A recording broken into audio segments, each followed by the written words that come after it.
यह एक डरावनी दुल्हन की कहानी है। कहानी अच्छी लगे तो वीडियो को लाइक जरूर करें। आज मैं आप लोगों को कुछ हकीकत बताने जा रहा हूँ जो बक्सर जिला के एक गांव में हुआ था। वहां पर एक परिवार था जिसमें रौनक नाम का लड़का अपने माँ बाप एवं भाई बहन के साथ रहता था। रौनक 20 साल का जब हो गया तो उसको देखने के लिए लड़की वाले आने लगे।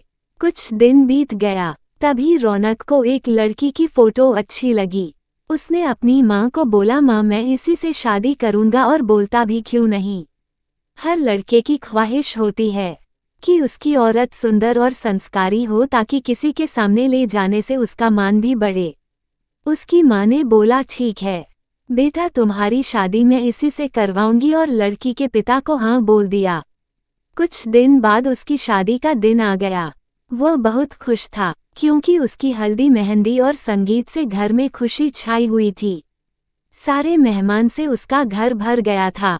वह मन ही मन सोच रहा था कि मैं अपनी औरत को बाहर घुमाने ले जाऊंगा और दोस्तों के साथ खूब बातें भी करूंगा कि देखो मेरी औरत लाखों में एक है। मन ही मन लड्डू फूट रहे थे और उस दिन उसका इंतजार भी खत्म हो गया क्योंकि उस दिन उसकी शादी जो हो रही थी। गांव वाले भी धूमधाम से बारात लेकर लड़की के घर पहुंचे और दोनों की शादी भी हो गई। जब सुबह विदाई हुई तो उस समय लड़की को डोली में अकेले ही ससुराल लाया जाता था। 4 कहार डोली को उठाते उठाते थक गए थे। वह बेचारे सोचे कि कहीं पेट दिखा तो डोली उसके नीचे रख देंगे तो थोड़ी देर आराम करके फिर आगे बढ़ेंगे, और आम का पेड़ तभी दिख गया। वह लोग डोली को रखकर पानी पीने लगे और बोले कि बहू अगर आपको भी प्यास लगी हो तो पानी पी लो। बहू ने कुछ नहीं बोला और चारों की थोड़ी सी आंख लग गई। तभी उस पेड़ की चुड़ैल नीचे उतरी और दुल्हन को मारकर उसके अंदर आ गई और डोली में बैठ गई क्योंकि दोपहर का समय था। थोड़ी देर बाद वह अपने ससुराल आ गई। लोग 4 होने के बाद जब रात हुई तो रौनक अपने कमरे में गया। जब वह अपने बिस्तर पर बैठकर दुल्हन से बातें कर रहा था तभी उसे जोर से प्यास लगी। उसने कहा, मैं पानी पीकर आता हूँ। दुल्हन ने बोला, आप बैठो मैं पानी दे रही हूँ। इतना कहकर उसने अपना हाथ लंबा करके कुएं से पानी निकालकर उसको दे दिया।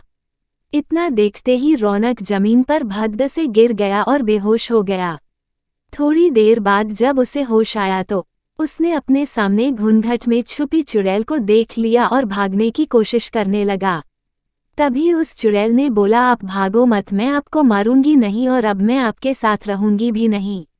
नहीं तो आप जीवित नहीं रहोगे क्योंकि आपने हमारा चेहरा देख लिया। लेकिन ये गांव हमारी ही निगरानी में हमेशा रहेगा क्योंकि यह मेरा ससुराल है। और मैं आपको एक बात बताती हूँ जो आप अपने गांव वालों को बता देना कि जिस घर का चूल्हा उत्तर दिशा में होगा वो सब अपने घर का चूल्हा दक्षिण दिशा में कर लो तो उनके घर में हमेशा बरकत बनी रहेगी। इतना कहकर वह गायब हो गई। शास्त्रों के हिसाब से माना जाता है कि दक्षिण में अक्सर भूत प्रेत निवास करते हैं, लेकिन ऐसा करने से आज भी उस गांव में कभी भूखमरी या फिर कोई बीमारी जल्दी नहीं आती। वहां पर सब हंसी खुशी रहते हैं।